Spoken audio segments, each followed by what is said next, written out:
Oi pessoal, meu nome é Luciano Correia, eu faço parte da staff do Clube Nacional de Shogi, CNS Brasil. Bem-vindos a mais um vídeo aqui do canal.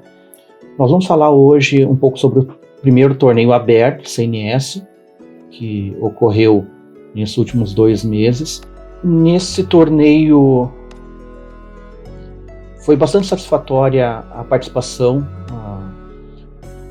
o engajamento, principalmente inicial, né, da comunidade brasileira do Shogi. Tivemos vários jogadores brasileiros, como nós vamos ver a seguir. E um pouco sobre esse torneio, sobre o porquê nós fizemos esse torneio.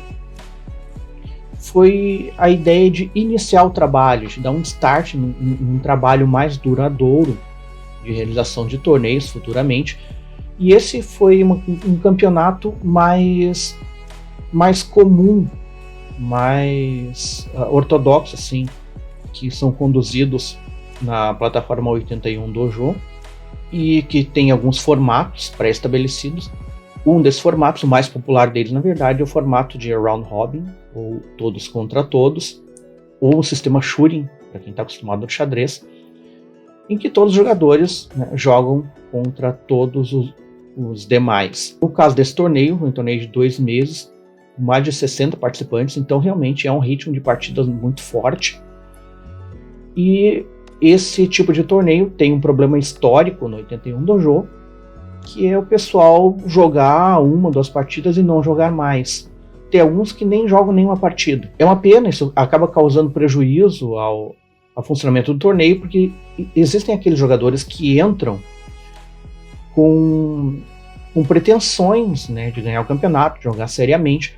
Então, se um jogador qualquer joga uma ou outra partida e não joga com esse jogador que está querendo jogar seriamente, ele é prejudicado na pontuação geral, porque a vitória na partida de Shogi no 81 Dojo em campeonatos dá 3 pontos, e a derrota dá 1 ponto, quer dizer, a pessoa mesmo jogando e perdendo ganha ponto.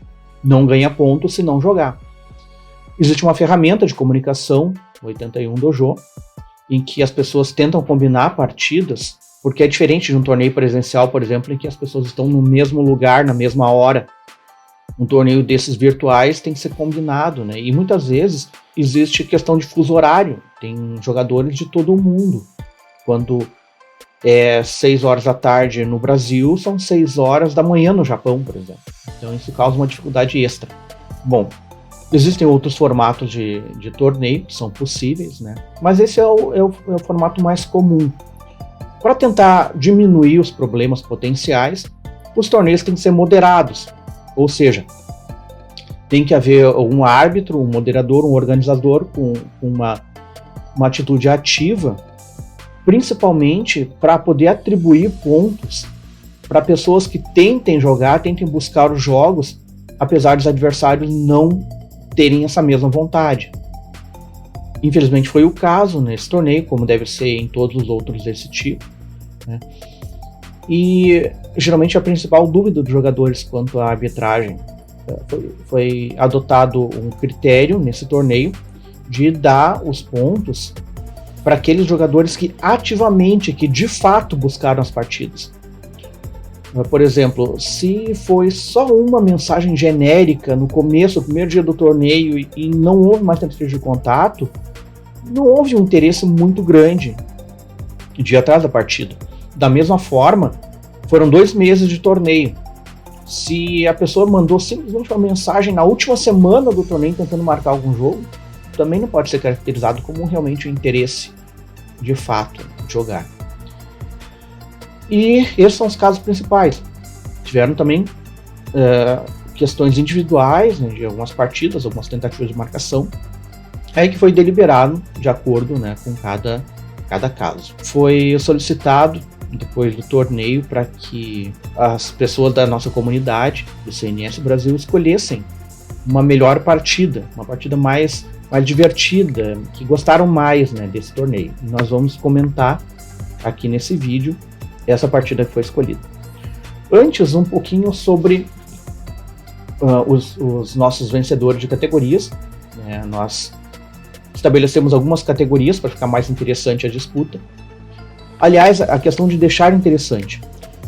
O formato Round Robin de todos contra todos, ele é considerado que tem um maior fun factor, tem mais fator de diversão no 81 do jogo. Porque a principal alternativa com relação a ele são os torneios eliminatórios. E no torneio eliminatório, se tu joga uma primeira partida e perde, acaba sendo eliminado e não joga mais um torneio. Pelo menos um torneio de todos contra todos, havendo esse problema das desistências, pelo menos é o que te dá mais oportunidade de jogar, de praticar. O torneio eliminatório seria pior ainda no caso de um presencial. Digamos, é feito um torneio presencial em uma determinada cidade do país e alguém viaja de outro estado para jogar e é eliminado na primeira. Aí realmente não tem condições, né? Um torneio virtual até é possível, mas fica prejudicada essa questão do fator de diversão. Então nós escolhemos para esse primeiro torneio fazer esse formato todos contra todos. Vem torneios outros por aí. Esse torneio foi também uma questão de testes, né, um torneio piloto, para poder preparar algumas coisas melhores para o futuro. Bom, então essa divisão por categorias, nós premiamos os 3 primeiros lugares colocados gerais e dividimos em 3 categorias de Q, baseados nos ratings numéricos do 81 Dojo, como vocês vão ver depois. Uma primeira categoria de rating só abaixo de 1000, outros entre 1000 e 1199 e outros entre 1200 e 1499, que é o valor máximo, né, da categoria maior de Q, que é o primeiro Q. Acima disso são os jogadores de Dan.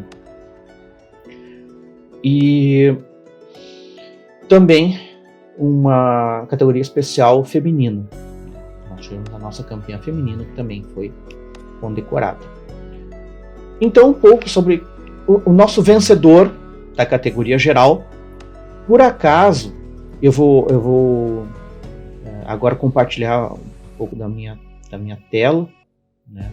Aqui vamos abrir um PDF da nossa revista CNS. Para quem ainda não conhece, o CNS produz uma revista bimestralmente. E por acaso, nessa segunda edição da revista, nós tivemos a inauguração de uma sessão internacional e que o nosso convidado para escrever a matéria foi o vencedor desse torneio, o colombiano Hans Bayer, apesar do nome dele ser alemão, né, colombiano, muito amigo nosso, assim, muito parceiro dos eventos que nós promovemos, eventos virtuais, sempre presente, né, nos campeonatos 81 Dojo. Tem um jogo muito criativo, é sempre muito legal jogar com ele, e um cara 100%, super gentil, super educado sempre, né? E é um jogador forte, né? Ele atualmente tem um rating que varia entre segundo e terceiro Dan pelos padrões do dojo. E aqui nessa reportagem ele fala um pouco, né, sobre ele, nossa sessão internacional, né, da revista. Muito vem também, né, muita coisa boa estar para vir nas próximas edições. Então tem um pouquinho do Hans aqui para quem quiser saber, na nossa revista CNS.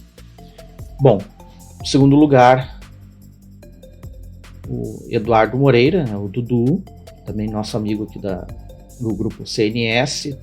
Terceiro colocado, o Shogi-Pen, o John Ellis, né, um jogador estadunidense, também nível Q, mas jogou muito bem, né, esse torneio, ficou em terceiro lugar.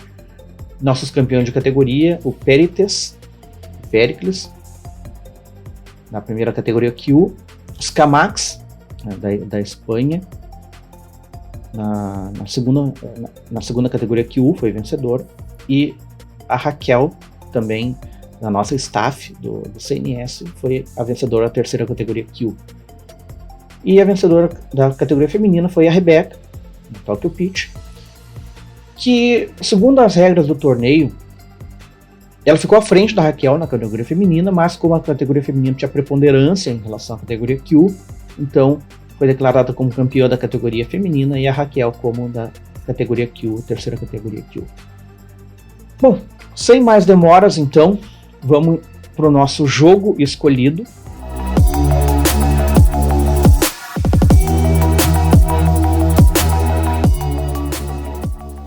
já vamos direto para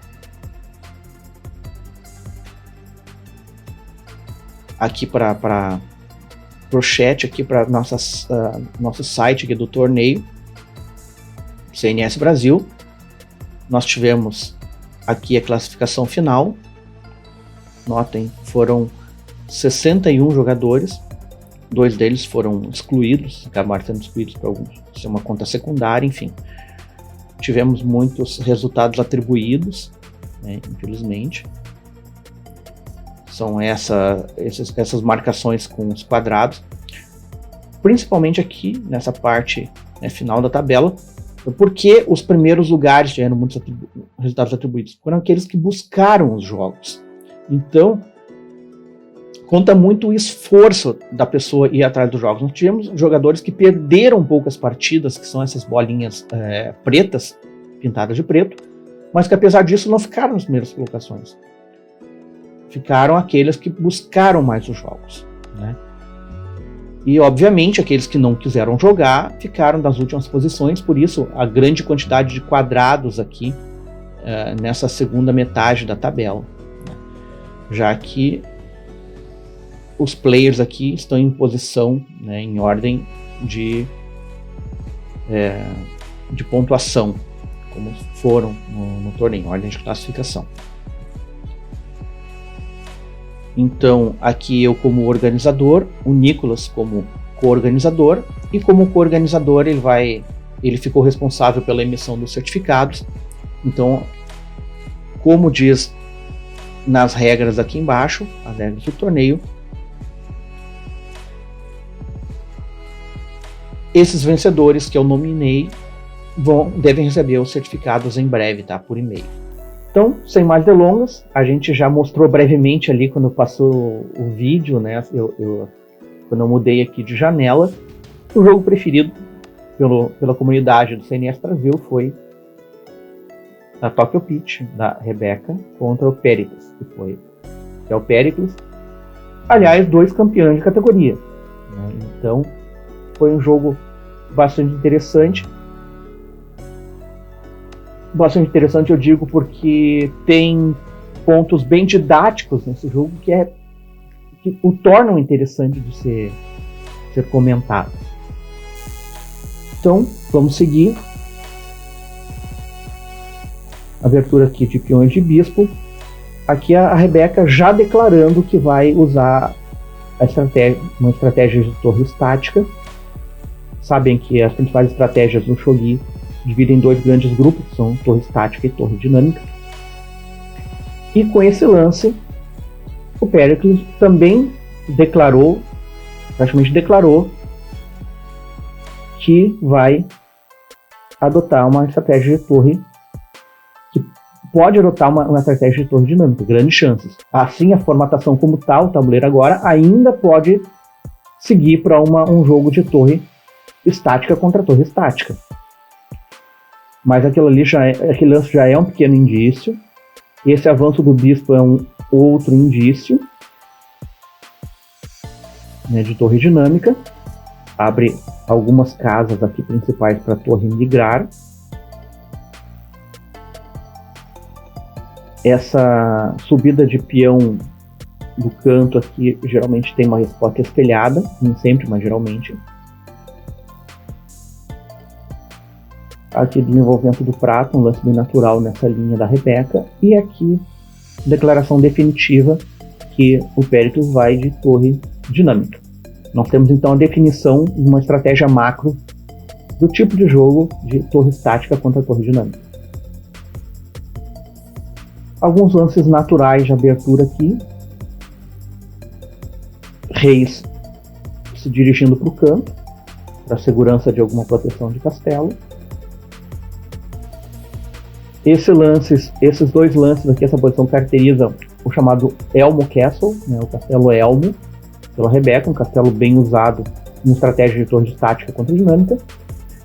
E o Pericles optou, ainda não fechou aqui, mas já é uma formação de castelo Nino. Aqui fechou, essa é a formação básica do castelo mino. Esse peão avançado para uma possível fuga, né, do rei aqui, a abertura de rota de fuga do rei. E esse castelo, como está aqui, é o catamino, é um half mino, é um meio mino ainda. O mino clássico, ele se fecha com o ouro subindo para essa posição. E ainda pode evoluir para outros tipos. Eu não comentei, mas aqui já tinha formação de um castelo elmo na parte da Rebeca, e esse ouro acaba reforçando ainda mais essa estrutura do elmo. O ouro poderia vir também nesse tipo de estratégia de jogo para essa casa, ou até mesmo para essa casa, né? Ou então, em algumas linhas, ele continua na posição natural dele, mas aqui a Rebeca reforçou bastante o castelo elmo. Vejam que as peças estão conectadas, né, o que torna um castelo resistente a um possível ataque lateral por uma futura invasão de torre. Nessas linhas de torre estática contra torre dinâmica, é bem natural a troca de torres e o drop das torres no campo inimigo, ou então, mesmo sem troca, a invasão pura e simples de um lado e de outro, né? Até aqui também lances naturais de abertura, nada muito digno de nota.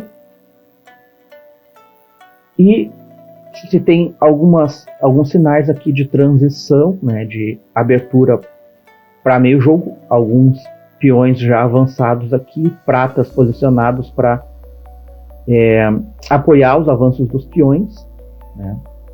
Aqui a gente já tem uma indicação de uma diagonal perigosa para Rebeca. A única coisa que segura essa invasão do bispo é o peão, apoiado pela prata.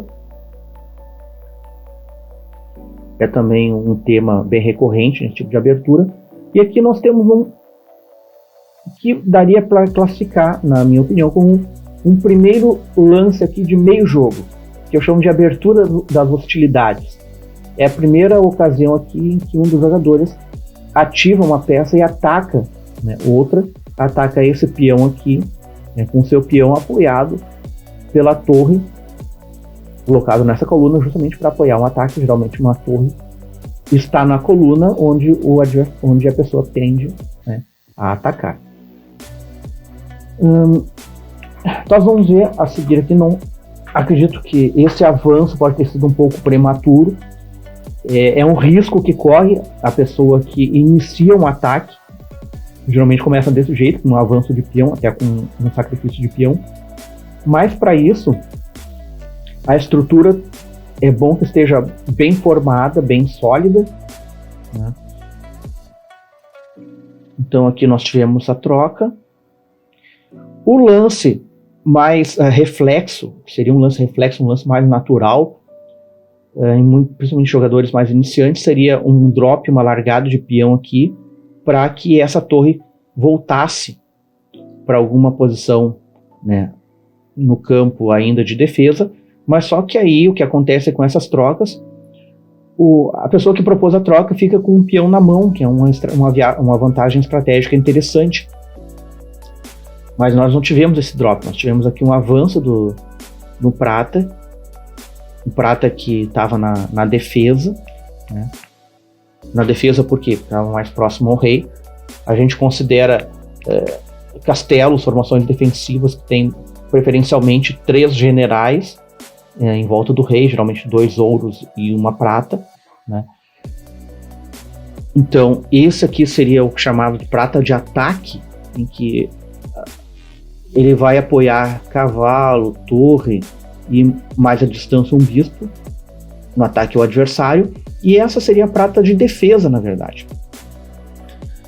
Mas note que mesmo, por exemplo, com uma possível subida do ouro aqui, né, o rei não fica desguarnecido, mas nós já vemos aqui um pouco da vocação ofensiva da Rebeca.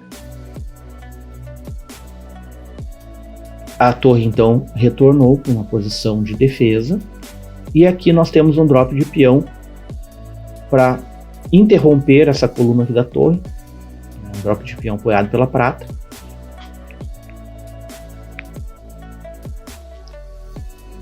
E é a vez de Goten, né, do Pericles, continuar jogando, né, o que a gente chama de iniciativa. Vamos ver como é que segue esse jogo. Uma subida de ouro. E aqui a Rebeca uma subida de prata, ou seja, as partes estão concentrando forças na luta nessas colunas aqui do lado da direita, enquanto tentam manter a luta longe do seu rei.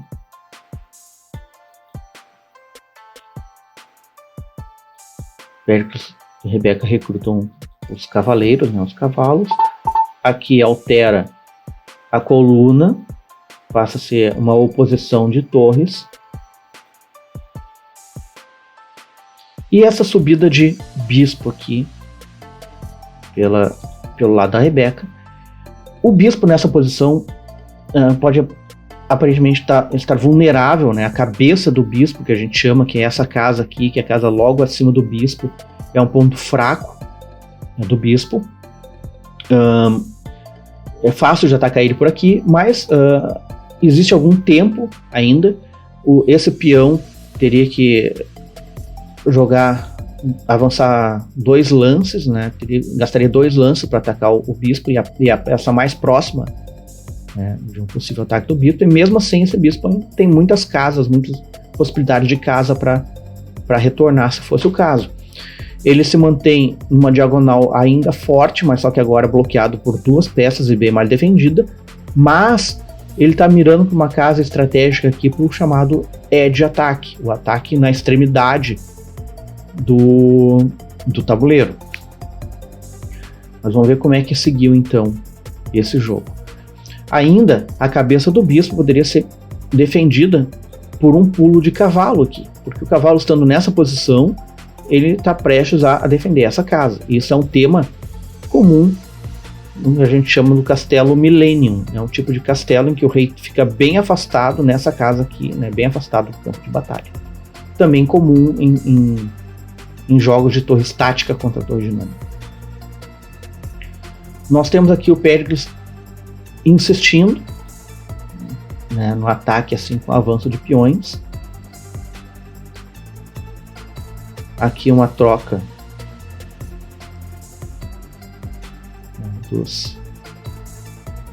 aqui toma aqui o peão de cavalo e um drop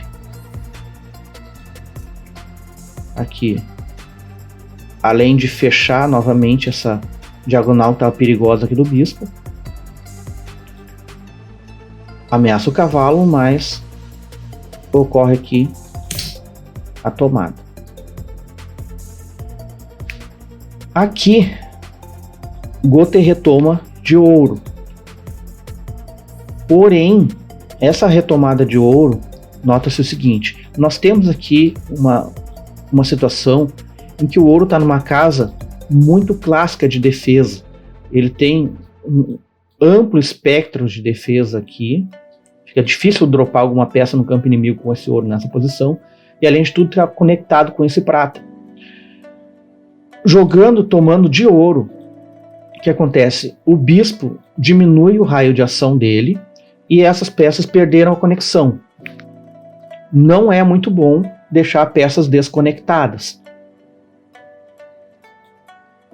Isso pode ser explorado pelo adversário. Então, um lance de cavalo que continuamos o Pericles tentando romper, né, a defesa aqui por essa ala da direita. Mas em vez da troca de peões, ocorreu um drop aqui de cavalo. Mesmo ocorrendo essa troca de peões aqui que foi proposta,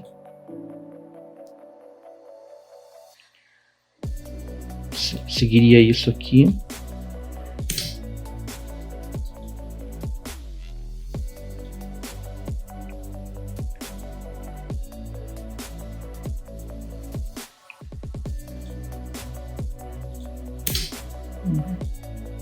Essa troca.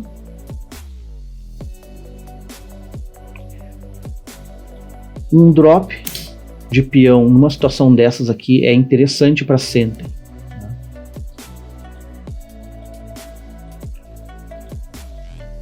Mas não foi o que aconteceu. Aconteceu um drop aqui de cavalo, ameaçando esse bispo, né? E futuramente essa casa aqui. O bispo de Gotha poderia evadir, simplesmente, por exemplo, numa casa aqui como essa. Nessa posição atacaria, contra-atacaria essa diagonal importante. E essa casa está atacada também por um peão de Gotha. Então não seria tão fácil para Center, né, se livrar desse bispo incômodo. E na verdade esse cavalo, apesar de ter uma posição adiantada, não está fazendo muita coisa aqui nesse momento. Ou seja, se considera que os drops têm que ser contundentes quando eles acontecem. Talvez esse cavalo poderia ser guardado uma situação mais propícia para um drop futuro. Olha o que aconteceu. Gotha tomou o cavalo. Center retomou de peão e tem uma pequena vantagem material para o lado que ganhou a prata. Center nessa situação.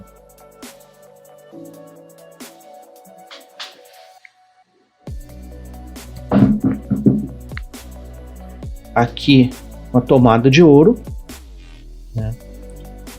E esse drop aqui de prata praticamente definiu o jogo. A partir daqui, Gotha paga o preço por estar com as peças desconectadas naquele momento, né? Porque deixar esse peão aqui seria muito ruim também. Digamos que Gotha simplesmente fuja com ouro. É um ponto de possível drop aqui, né? De alguma peça, alguma prata, ou então, na verdade, pior ainda aqui.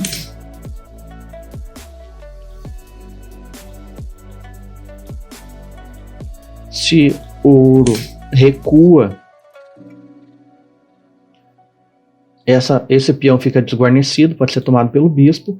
E ainda se nota uma outra questão aqui, que as peças do Center estão posicionadas perfeitamente para um futuro edge ataque, um futuro ataque pela extremidade, que é disparado quando um dos lados avança o peão da extremidade e deixa em conflito com o peão do adversário. Coisa que geralmente não é muito bom ser ignorado, porque senão toma o peão e essa coluna aqui,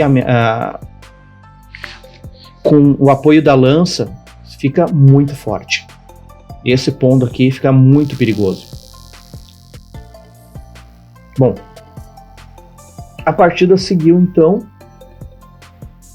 com essa série de tomadas e esse drop de prata. A partir daqui, a gente tem a captura de ouro e uma vantagem material considerável com essa captura.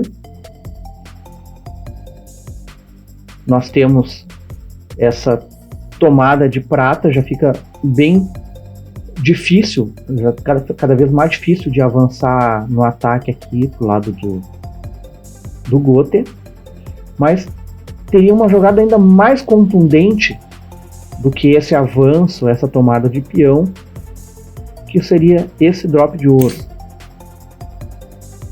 Isso aqui praticamente acabaria com o jogo. Essa torre não teria mais para onde ir.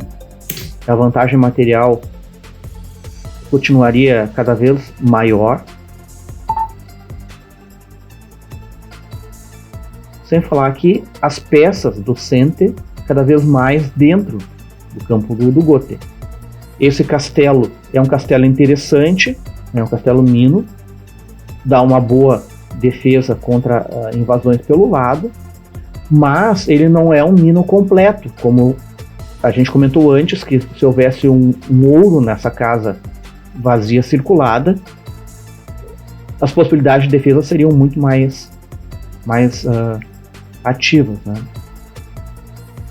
Então, não foi assim que o jogo seguiu. Nós tivemos essa tomada de peão, um drop aqui de cavalo que não pode ser aceito, porque a torre aqui atrás está sem proteção, mas também não é necessário.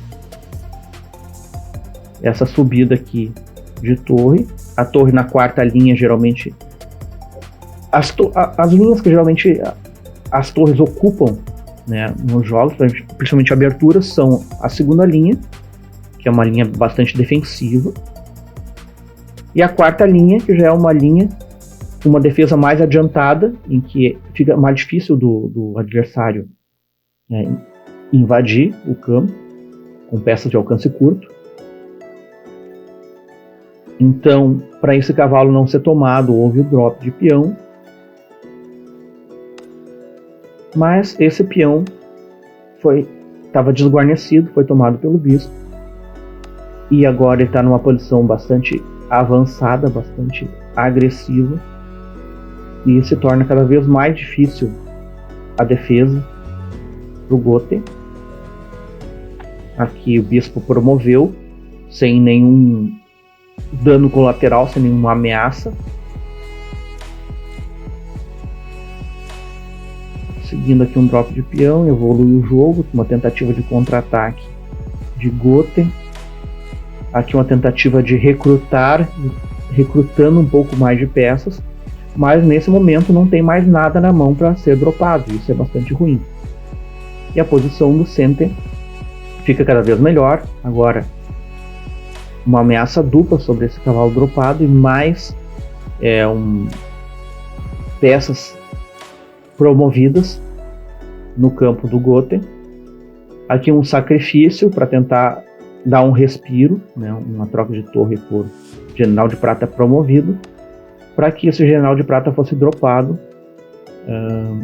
aqui apoiado pelo cavalo. Nesse momento de jogo, não seria difícil para o center simplesmente esgotar o ataque de Goten dessa forma. Aqui agora as peças do center não estão praticamente inoperantes, não tem o que fazer, ele não tem o que dropar, e poderiam ser caçadas uma a uma. Aqui, aqui e aqui. Mas, conhecendo a vocação ofensiva da Rebeca, a gente espera uma outra coisa. O que houve aqui foi ataque. A gente tem um drop de ouro aqui e uma tentativa de romper na força bruta esse meio mino.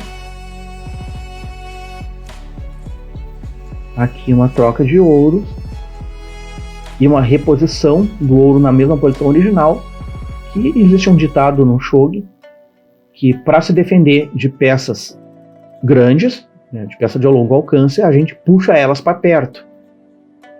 Então esse bispo promovido estava um pouquinho distante com essa sequência aqui, acabou mais perto e acabou voltando aqui para essa posição original. Temos agora a iniciativa de volta para o Goten,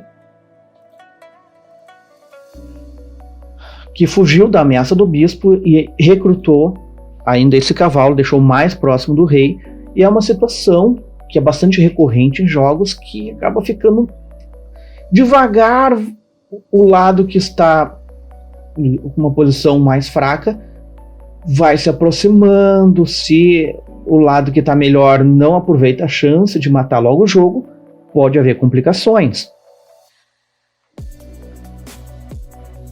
E a gente tem aqui a seguir um drop de torre para continuar o ataque, né? Agora mantém esse prata escravo, no caso da tomada desse ouro aqui por parte do bispo promovido. A prata não pode defender, porque senão descobre o rei. Temos uma subida de bispo então para evitar deixar mais uma peça interposta. E nesse caso a gente tem a tomada desse cavalo pela torre, né, para ativar essa torre aqui e apoiar no ataque. Nesse caso, o center conseguiu um pouco mais de vantagem material, mas também aqui teria outra chance de esgotar o ataque do Goten nessa forma. Seria um jogo mais tranquilo. bem mais difícil de Guter fazer alguma coisa a partir daqui, de dar alguma margem para um jogo praticamente ganho, né, acabar sendo perdido. Mas enfim, continuamos aqui com um lance mais ofensivo. E Guter já conseguiu um prata numa posição ainda mais incômoda, uma pressão maior sobre essa casa muito próxima ao rei e um general de ouro na mão. A vantagem de Sente ainda é muito grande, mas esse tipo de situação começa a ficar cada vez mais incômoda. Nós temos então um aumento de pressão sobre essa linha aqui, raio-x no rei, com a promoção dessa torre. E realmente um drop de ouro aqui, mas com a sequência de lances. De novo, apesar de ter ainda um ouro na mão e o rei mais no canto, Sente ainda não está propriamente ameaçado com muita força. Nessa situação, Guter usou o ouro que tinha na mão para reforçar a defesa.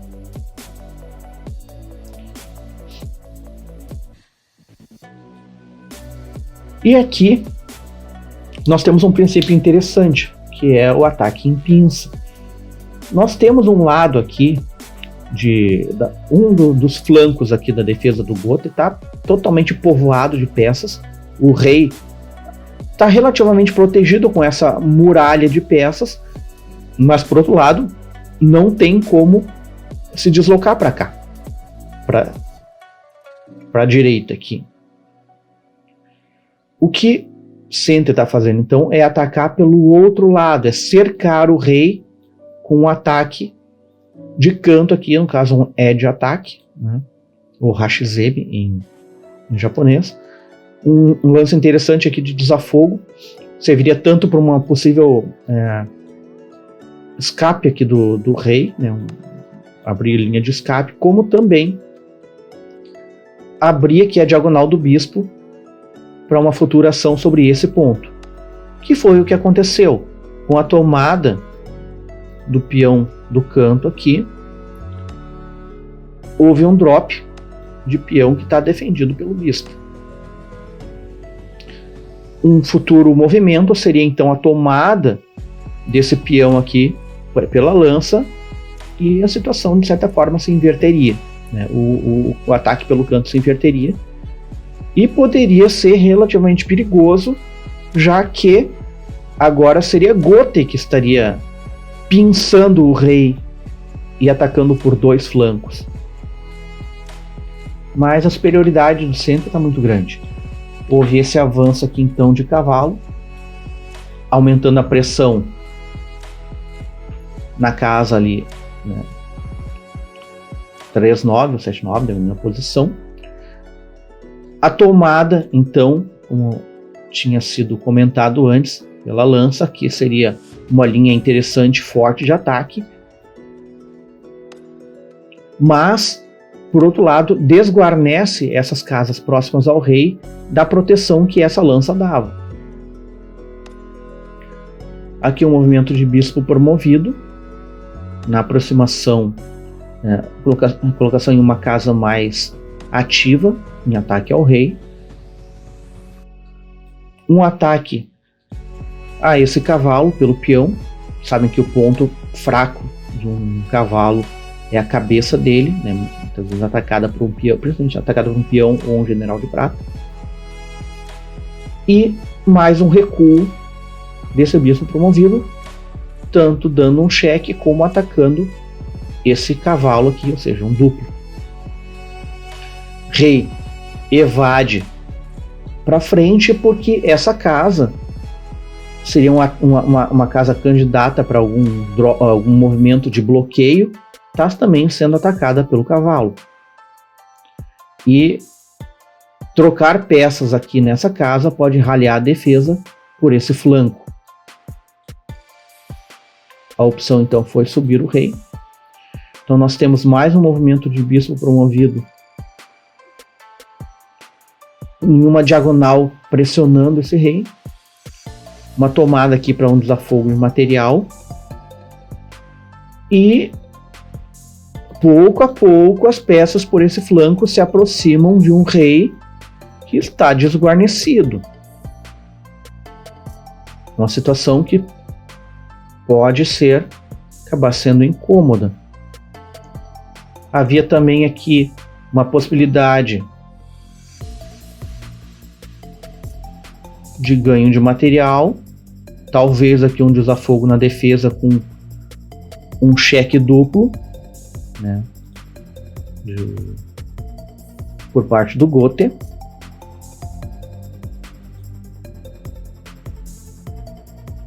Uma troca de bispo e torre, mas aqui a situação já está bem difícil.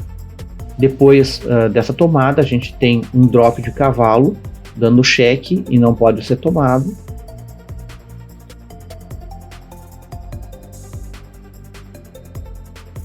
O recuo aqui do rei. Talvez, em situações como essa, o rei poderia ter avançado a essa casa.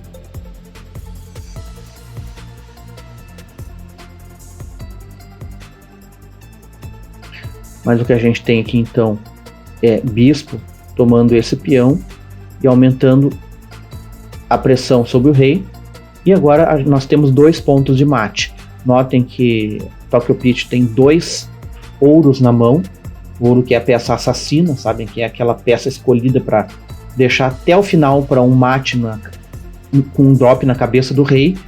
E realmente ele pode ser dropado ou na cabeça do rei nesse momento, que só tem uma peça guarnecendo essa casa, e aí com uma troca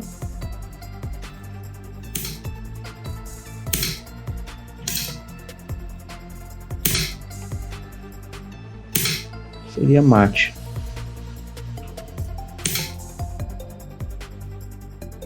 Ou então nessa posição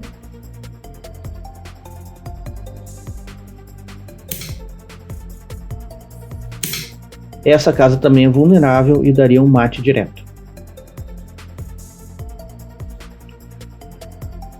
Foi dropado então um cavalo nessa casa, realmente uma forma de bloquear esse ponto fraco aqui para um drop de ouro.